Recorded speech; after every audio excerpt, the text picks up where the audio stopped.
يلا يا بوجي، يلا يا لمطم، نقعد سوا هنا نفتح قلوبنا.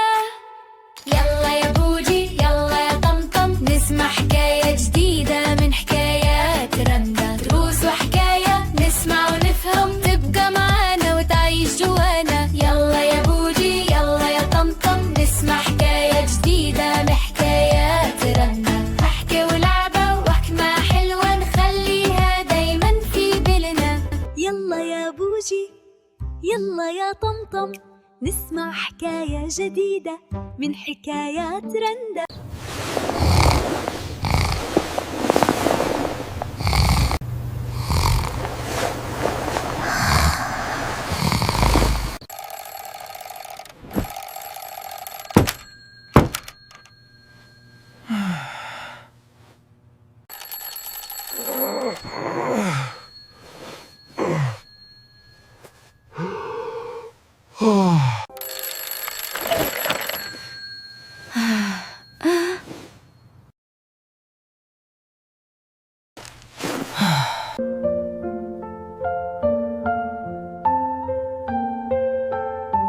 يو بقى، هو احنا لسه هنرجع للواجبات الكتير تاني؟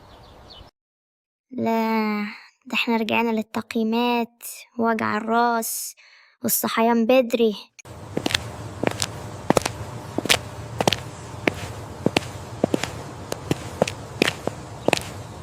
حبايبي الحلوين، ابتدينا الترم التاني بنشاط وحيوية، ولا كسلانين وتعبانين زي أصحابكم بوجي وطمطم.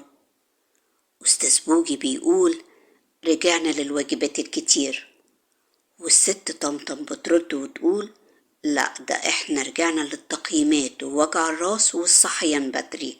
بوجي وطمطم زعلانين. يلا تعالوا يا أصحابي يا شطار نفهمهم إن إحنا لازم نرجع للمدرسة تاني. الترم التاني يا أصحابي معناه فرصة جديدة إنك تركز أكتر وتزود درجاتك علشان تكون أحسن. فالترم التاني بداية مش عادية، دي بداية تحدي بينك وبين نفسك، وإنت قد التحدي. فأنت لما بتصحى كل يوم بدري ده بيخليك تظبط الساعة اللي جوه مخك. يا أصحابي، كل واحد جوه مخه ساعة انت تقدر تتحكم فيها. لما تتعود تصحى بدري هتصحى في نفس الميعاد، ولما تتعود تنام بدري هتنام في نفس الميعاد، والعكس طبعا.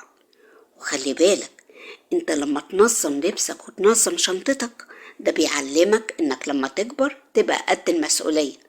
فانت اللي بتظبط حياتك وبترسم طريقك ومستقبلك. ويا بطل، انت كل مرة بتسمع من مدرس كويس انت بتزود معلوماتك، وعقلك هيكون عامل زي المكتبة، وهتكون ناجح وشاطر وبطل.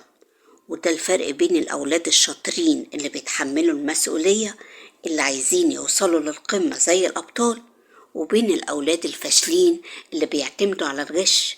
كل ده مش هتعرف قيمته غير لما تكبر. عايزين الترم التاني يا أبطال نعمل 3 حاجات. عايزين نسمع كويس ونركز في كل معلومة، ونجتهد ومنستسلمش. لو في أي حاجة صعبة واقفة قدامك هتحاول مرة و2 و3 لحد ما توصل. فالمدرسة بتعلمنا الصبر والتعاون واحترام الدور. ولو يوم حسيت إن في حاجة صعبة افتكر إن ماما وبابا دايما جنبك. ابتدي الترم التاني وقول لنفسك أنا أقدر، أنا شاطر، وهخلي ماما وبابا فخورين بيا. ها يا سيبوكي ويا أستاذة طمطم، مستعدين تبتدوا الترم التاني بداية قوية ولا لسه مكسلين؟ وانتوا يا صحابي اكتبولي في التعليقات مستعدين ولا لسه مكسلين. يلا نشجع بوجي وطمطم.